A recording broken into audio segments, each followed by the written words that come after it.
What's happening, everyone? This is Ronald. This is Pun. Sorry. Sorry. I wasn't ready to be introduced. What's happening, everyone? This is Ronald. This is Pun. And welcome back to What the Pun? Yes! We got it. You don't have this is like take 4 basically. But yeah, welcome back everyone. How you all doing? Hope you're all good and great. And welcome back, Ronald. Hello people. Morning. So what are we doing today? So we are in my Golf GTI today, right now, and we're also going to be looking at Ronald's Golf GTI as well. Yes, I mean, I've joined the Golf GTI very club. unexpected. The day he told me that he was shopping for Golf, I was like, "What? Are you feeling okay, bro? Are you feeling okay?" It's very much not the car that I normally buy. Oh mate, oh wait. Wasn't ready for that. There's a Porsche. I had to like keep up. Okay. Yeah, yeah. It's not every day I send into Pun's inbox. Oh yeah, I'm looking for a Golf. I don't know why I actually landed on a Golf. Yeah. I can't actually remember the reason why. Well, we can discuss the formalities and the details later as to why you purchased the car, which you seem to still have no idea about why.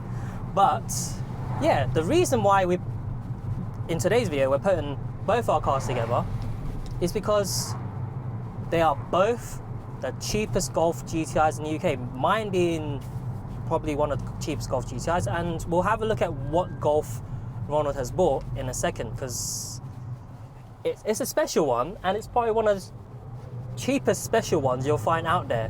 I'll let you guess whilst we go around in my GTI, where we gotta drop off some stuff at the recycling centre, and we're gonna head back to have a look at both our cars. All right, so we're gonna do some YouTube magic, and then you'll be back with us parked up and looking at both our cars. All right, let's go.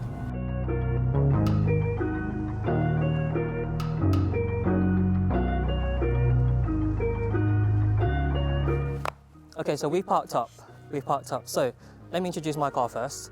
Mine is a 2005 Mark 5 GTI, 197 brake horsepower, 280 Newton meters of torque, and DSG. I picked this up.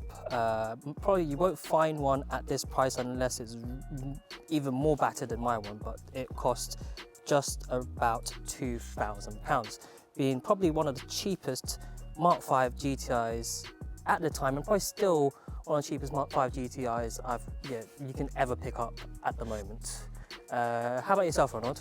So I picked up a 2009 Edition 30. It's a 3-door version. I picked up for $4,950. It's the 230 brake with a little extra, which I'll talk about later. And it's about 300 Newton meters of torque. Also, at the time, because I've had this for about a year, year this month, one of the cheapest Edition 30s out there. Probably still is. Yeah. But there's a reason why our cars are like the cheapest Golfs out there, cheapest GTIs out there. Manual, DSG? Manual. Manual, ooh, okay. 6-speed manual. I don't think I've ever owned or driven a manual Golf. Really? Yeah, all my Golfs have been either automatic. My Mark 4 V5, that was automatic, which was terrible because I drove it like an idiot. So it had to have like solenoids replaced inside, because it got to a point where it didn't want to go into, well, it had a temperamental gear change. It changed gears when it wanted to, especially like when I finished work, I need to reverse out the parking space. Like, come on, please let me get out the parking space. Let me go and reverse out the parking space. But yeah, and then ever since, all the other ones I've owned have been DSG. There's a reason why our Golfs are like the cheapest ones in the UK. Do you want to go around? Should we have a walk around and go have a look as to why your Edition 30 is the cheapest one in the UK? Yes, let's do that. Let's go. Come on, show me. I mean, I'll put like zoomed in footage of Ronald's Golf, but I don't know if you can see on the camera, right now, but I will put footage on the video as well. But you can, it's a bit rough, if I put it kindly. Yes, yes. Ronald does not like to buy, what do you call it? Is it concourse? Yeah, spec? concourse. Yeah, man don't do concourse spec golfs. I like to get them rough, usually with some sort of issue, because I find passion in just fixing up my own car, using my own hands, and knowing that I've kind of put the time and effort into it. And I also save money as well, because I've had to change a few bits, but it's not been too bad. The elephant here, shall we say elephant? Yeah, I'm kind of avoiding talking about that. Yes, is the... I mean, where you purchased a car from, or whoever you purchased a car from, did they have a story as to like why it looks like someone just attacked it with acetone or acid or whatever? Because it looks like someone's had a bad divorce. No, it wasn't even a divorce, right? So the backstory is, and this is why you got to look after your men and your women in your life. Yeah, this is that story. So basically, the guy I bought it from, he was in his 50s, and his girlfriend at the time, not his girlfriend now, decided to put nail varnish remover, or as better known, acetone, all over the car. So, and obviously we know, well, if we know anything about chemistry, acetone and paint and lacquer does not go together. It strips it. So yeah, there was, started off here, it's still here, never got to this. To be fair, I can't see it very well. Maybe it's because like I'm a bit short and the angle I'm looking at it at actually doesn't look too bad. Yes, because it's had a lot of, it wasn't really cleaned, the roof wasn't really cleaned that much, but I've cleaned it since. I haven't waxed it since I bought it. I haven't clay barred it. What's the point? The bodywork's naff. Exactly. Got to fix it. So basically, it was spilt up here, went down the side here. Yeah. It then, this... Which I guess you've had a little attempt here. Just to tidy it up, because this was starting to get rusty. Definitely not, I mean, look at that paint match. That paint match is a joke thing. Big lot of it went over the bonnet. Oh yeah, could tell. So literally the first day, I'll show you. It basically looks like a matte finish. Exactly. I'll show. We'll add the picture so you can see what it was on day one. And so the first thing I did that same weekend, I got the car. I was like, right, I know it's not going to be a perfect job. I just wanted to not look at this eyesore every single time. Okay. It's basically dripped all the way down here. Got a bit there. Got a bit there. Got a bit there. Not so bad on this side. On this side, also, it's got very like rough paintwork, some scratches. There's a dent here, little. It's quite a big one actually, right there. And given the age of our cars, a dent here and there is normal. Like. Yeah, the biggest challenge was the acetone. The typical damage. Mark 5 rust thing. You've got the fender rust, typical. You've got the boot lid rust, typical, and then the door sills as well. Yeah. Typical Mark 5 rust areas, and then both of ours headlights needs a bit of love as well. But you've got one good eye, and then you've got one bad eye. Yeah, basically. thankfully the previous owner, because he hit a hedge and cracked the lens. Yeah. So he's actually replaced this with a brand new one. That's an OEM one. Yeah, very kind of them. Very kind of them. Because they're very expensive. They are very difficult to expensive. find. So even though the bodywork wasn't great, it was going to cost too much for him to redo it. However, he said it always got its service and done on time at a VW dealership. Mechanically, it's sound. It's all. And you said that was the first thing you said when I got it. Yeah. When you looked at it, you said it looks good underneath. Yeah. So. Mechanically sound. Yeah. So it's just the reason why it's being one of the cheapest edition 30 Golfs is mainly the big cosmetic issues that needs to be resolved with it. Mileage, I would say. What's your mileage? It's now 300 miles short of about 150,000. Oh. I bought it on 139. Mine's less than yours. Yeah. 120. Mine's just gone over 120k. Yeah. 120k. This car's been driven. It's probably driven, and I've taken it up north, literally 2 weeks ago. So. Okay. But for those of you that don't know, there is a difference between Ronald's Golf and my Golf. Even though it's the same engine, but his is obviously pushing a bit more power. Layout slightly different in the engine, but it's the same but not the same, which is why it's a bit more special, this edition 30s. But let's come to my one anyways. In terms of why mine was like just about £2,000, is because it wasn't running very well to start with. So it's running very well now because thanks to the Chapmans, they helped me replace the engine in the car. But before that, it had a very bad rough idling issue. Me being me, having seen so many YouTube videos and studied so much about this particular engine, I thought, it's going to be an easy fix. It should be a PCV valve or a purge valve or some vacuum leak somewhere. I just need to service. Did a bunch of things, obviously didn't fix the issue. Thought I'd give it to a specialist to have a look at. They took too long, so then I eventually gave it to the Chapmans, who then just turned it around, replaced the engine for me, so the car is healthy now, as well as a few other bits. But yeah, the reason why mine was so cheap is because it wasn't running very well to start with. Yeah, I think. We still never got to the mystery of what was actually the issue with the engine, did we? I think, I can't, something piston related. Or Piston rings. Piston or What, knocking? valve, maybe. Okay. Maybe valve or maybe piston. Oil was I think oil, because of the way it was spluttering, because oil they was did getting mention into a parts. lot of oil was built up, so that they once the engine was placed, they left the car running for quite a while Yeah, to so clear it's out the getting- oil that was built up. I reckon valve stem seals or piston rings. And I'm sorry everyone that I've been coughing so much, and if it's been picking up my cough in our fancy new microphones. Very but fancy, actually. Hello. The cough comes and goes, but I promise you I'm okay. But yeah, in terms of our general overview, mine obviously still has the headlights. Things need to be sorted. Headlights. I don't like the fade on this, so I'm going to need to, and it's cosmetic, looks not too good. I need to replace this. Wheels, I don't like my wheels on this. Well, I do like my wheels. I do like these wheels. I'm going to refurbish them, but I'll put probably winters or seasons on them, and then I'm going to fit Edition 30 wheels on mine at some point when I do source them. Back needs to be sorted. Interior, missing a stereo, so I need to sort out the stereo, and then also I'll do a video on that at some point anyways. But yeah, in terms of general overview of the cars, we're done. We'll probably go for around in your Edition 30, shall we? Yeah. And we'll talk a bit more about your car.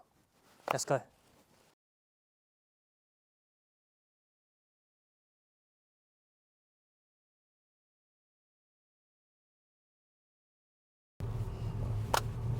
Alright, so we are now in, though it does probably look very similar to the last car we were in, but trust me, we are now inside, let's go left.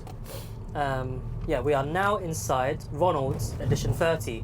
Slight differences that you may be able to pick up on from seeing on cameras, like he's got half leather seats, so I'm on full cloth.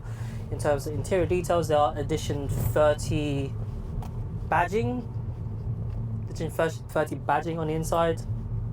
I think your steering wheel has the red stitching, turn right. Your steering wheel does have the red stitching, which I don't think my one has. Yours doesn't. Yeah. I checked. Oh, cool. Well observed, Ronald. But yeah, slight differences on the interior. Does yours have the left? Does yours have, there is a speed camera up there as well, but I'm sure you'll be driving at the legal limits, Ronald. But does yours have the number plate? Like, as in, like, if yours is a one of whatever? No, but I do have the Edition 30 front license plate, but it doesn't tell you the one of. Okay, yeah, I think like for some people they apply for it from like Volkswagen, and they send it off to you. At the roundabout, turn right. There's another speed camera here as well. Thank you, Apple Maps.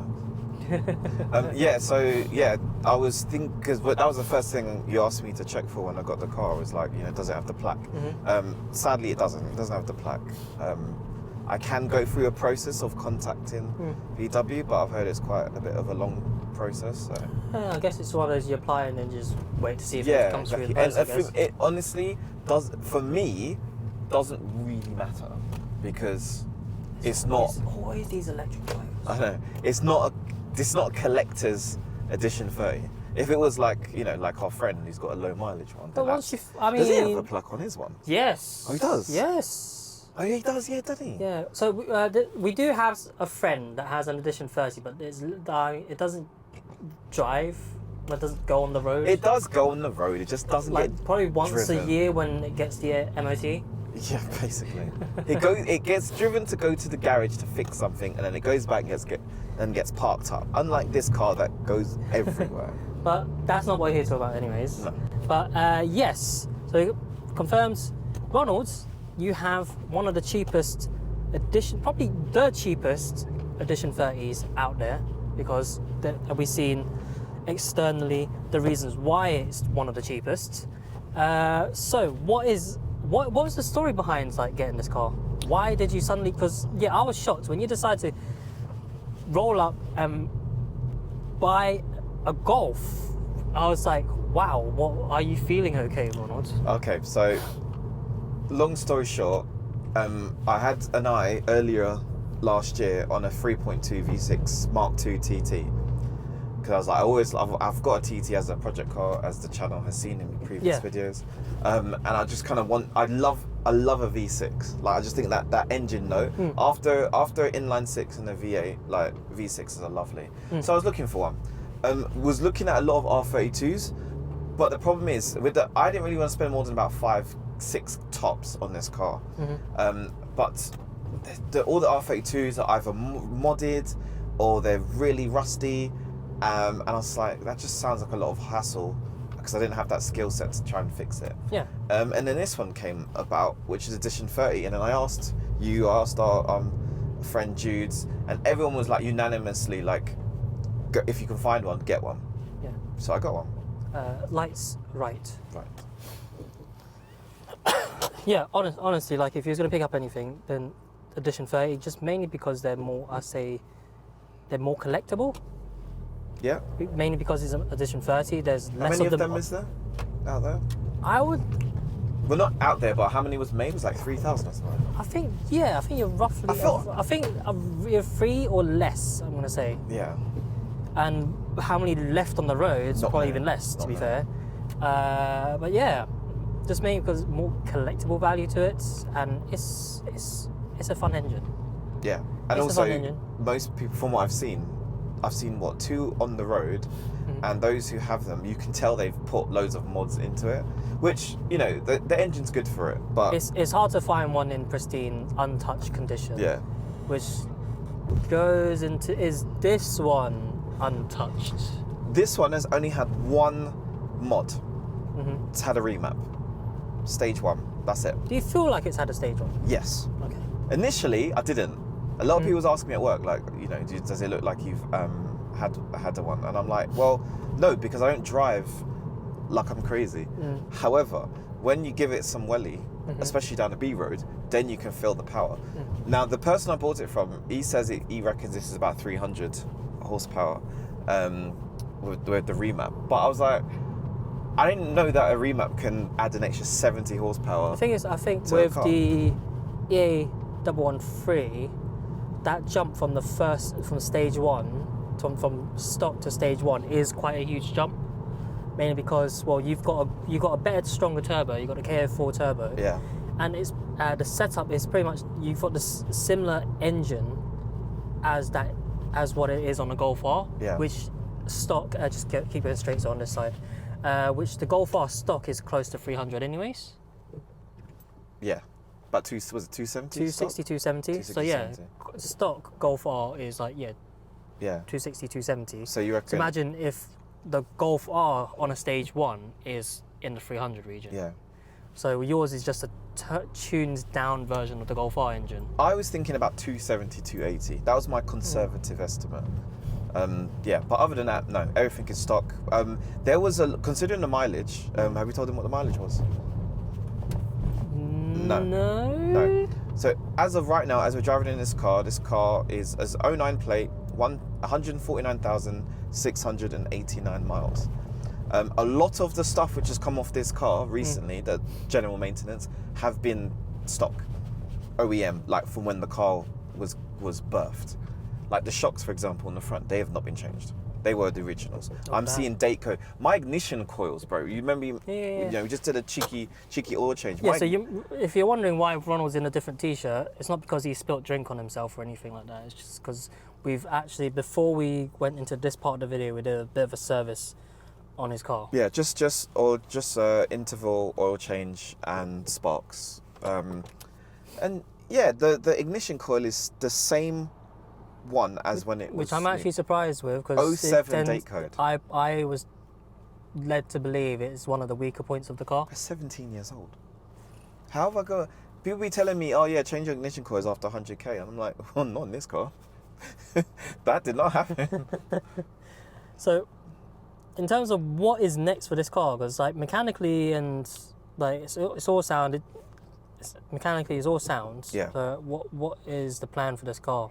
So apart from general maintenance, the biggest challenge, because I've already done front suspension rebuilds. I have to change the control arm, like rear control arm bushing, that needs changing, but it's not like emergency needs changing. The control arm at the back, changed that, gave it an undercoat. Biggest thing is bodywork. What you duh. Yeah, it's a little bit scratched. Yeah? You see some scratches on it. Nah, mate, it's messed up. It's terrible. Fair, once you do that, this car's gonna look very nice. Yeah, the car needs a full respray. I've just not too long come back from a course in bodywork and spray painting, and I look forward to seeing your finished work. Yeah, I mean, well, it'll be a first. Especially when this car is looking pretty again. Yeah, it'll be a first attempt. But no, the idea is just to tidy it up and just keep it as stock as possible. I'm not looking to like mod it in any way. I just want to just leave it as it is, because it is a daily. You know, I think you asked why did I even land on a Golf. I think I wasn't intentionally wanting a Golf, and I didn't really think of it as I can carry my family around. But let's be honest, most of the cars on the road are Golf size, and people can do anything with them. You know, we did last year when we went away on holiday, throw all the luggage in the boot. I have me, my wife, my mum and my son all up in it. It's fine. No one has complained. But to be fair, we're all short people. Wait, you did it in this car? Yeah, everyone. Oh. Everyone. Aiden goes in the back, mum's in the back, wife is in the front. No one moaned about legroom. No one moaned about ride. No one moaned about anything. The boot space is so good in the car. And the boot space is so good. So for that reason, it's kind of stayed around longer than I was expecting, because I was going to keep this for probably 9 months. Okay. But you know, I'm happy. I'm glad you still have it. Yeah, I'm happy to keep it for a little bit longer now. And now, have you not seen my cheapest Golf GTI since probably the last time I came to do some work on it? And like, now that you've seen it again, you've been in it a bit. What's your thoughts? It's nice to see that it's finally running. Like this car, I was trolling you on messages for 3 years almost, because it was October or November time it went off. Probably to get looked at. Probably sooner. Yeah, I know that sometimes like things just kind of get in the way, but it's just nice to know that it's back. It's nice. You've done some tasteful mods as well. You needed to change the exhaust, which is good. I know what you're saying about the wheels. I don't know why one's powder coat. 2 are powder coated. Yeah. And then one's glossy. Yeah, it's weird. Like, I don't understand that. Just do all of them. Yeah. Was that always like that? I would like. Yes. I never remember that. You know? I would like to refurb those. Yeah. Because they are nice wheels. I do like the Monzas. I've got them on my all seasons. Yeah. Okay. They are nice. My ones are a bit mash up though. I need to refurb mine too. Yeah. We shall see what that looks like. Yeah. I definitely need, in terms, there's not that much left to do, but it just feels like there's a lot of small little tasks left on my GTI. Yeah. Especially interior and then the lights and a few other bits here and there, but yeah, fun. It's been. I'm also impressed with like the build quality inside. Like I've had Golfs in the past, but just seeing like this car is 15 years old. There's no real creaks and rattles. Oh no. Like there's nothing really broken. Like it's actually it's not bad. The stuff that has broken is broken because it's old, not because it was poorly made. Yeah. Cool. Looking forward to some. Guess we got to plan some road trips soon. Yep. A little Golf GTI road trip. Our man like Jude is been waiting. He's like, look, just let me know. I told him the other right as well. Told him the other day as well that we need to like meet up, like a caffeine and machine trip or something. Yeah. But yeah, like as you see, Ronald's cheap Edition 30, my cheap Golf GTI. That's it from us, I guess. Yeah. For those of you that haven't subscribed just yet, and you've been watching videos, I know, because I can see in the YouTube analytics that there are some of you that have been coming back to watch the content but have not yet quite subscribed. Make sure to please subscribe. We are like literally So close. minuscule, So like a close. grain of sand amount, close to like 1,000 right now. Yeah. And once we reach 1,000, we have 2 big announcements to make, and I honestly cannot wait to tell you all. So please be sure to like, subscribe, tell your mum, tell your dad, tell your aunts, tell your cousins, tell your brother, tell your sister. Subscribe if you like my car content. We would love to do some more amazing stuff in the future. But yeah, for now, that is all from us this week. Take care. Love you all. Bye bye. Bye bye.